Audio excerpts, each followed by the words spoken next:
এইখানে পুলিশ প্রাক্তন বিধায়ককে কোমরে দড়ি বেঁধে হিড় হিড় করে টানছে, আর এখানে গত রবিবার গুড্ডু আনসারি মদন মিত্র ঘনিষ্ঠ তাকে কোমরে দড়ি বেঁধে ঘোরানো হলো। এই গুড্ডু আনসারি পালা বদলের আগে ব্যাপক হুমকি দিয়েছিল, হুঁশিয়ারি দিয়েছিল পুলিশকে। বিভিন্ন অসামাজিক কাজকর্মে জড়িত মদন মিত্র ঘনিষ্ঠ এই গুড্ডু আনসারি ব্যবসায়ীদের কাছ থেকে তোলাবাজি করত, এরকম অভিযোগ। সুবীর আছেন আমার সঙ্গে, আমাদের প্রতিনিধি সুবীর। এই গ্রেফতারির আগে কি অভিযোগ ছিল তার বিরুদ্ধে? অয়নদা, আনিসুর রহমান ওরফে গুড্ডু আনসারি দুষ্কৃতী, কামারহাটি ত্রাস বলা চলে। বিভিন্ন সময় বিভিন্ন নির্বাচনে কিন্তু একদম আগ্নেয়াস্ত্র নিয়ে সশরীরে গোটা কামারহাটি অঞ্চল জুড়ে কিন্তু ভোট করানোর দায়িত্বে গুড্ডু আনসারির ভূমিকা ছিল। কারণ তার মাথার ওপর হাত ছিল বিধায়ক মদন মিত্রের।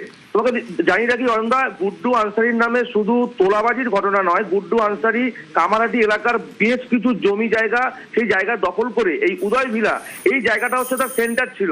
বিধায়ক মদন মিত্রের কার্যালয় হিসেবে পরিচিত ছিল এই জায়গা। কিন্তু এখানে বসে, এখানে সারা দিন থেকে রাত পর্যন্ত এখানে থেকে এই গোটা জায়গায় কিন্তু বেআইনি ভাবে জমি দখল করে, জমি বেসরকারি কোম্পানিকে দিয়ে সেখান থেকে মোটা অঙ্কের টাকা মুনাফা করত। সেদিন গুড্ডু আনসারিকে পুলিশ গ্রেফতার করলো। তার আগে বেলগড়িয়া থানা থেকে এক পুলিশ আধিকারিক তাকে ফোন করে বলে যে আপনাকে পুলিশ আমার এক অফিসার আপনাকে থানায় দেখা করতে বলেছে। কেন তাকে বলা হলো দেখা করতে বলেছে? তাকে বলছে যে বোম মেশিন নিয়ে আমার ছেলেরা কাজ করবে না তো কি করে চলবে। মমতা ব্যানার্জি বলেছে যে বিজেপিকে ঠেকাতে গেলে বোম মেশিন নিয়ে। না, একদমই নয়, পালা বদলের পর, অর্থাৎ গত বদলের পরে এত সাহস? একদমই। রোববার দিন তাকে যখন গ্রেফতার করা হয়, তার আগে যখন পুলিশ তাকে ডেকে পাঠায় থানায় হাজিরা দেওয়ার জন্য, পুলিশ আধিকারিককে একদম এইভাবে হুঁশিয়ারি দিচ্ছেন এবং এইভাবে ধমক দিচ্ছেন গুড্ডু আনসারি, এমনটা কিন্তু ফোন কল রেকর্ডিং এ দেখা যায়। পুলিশ কি পদক্ষেপ করে কড়া?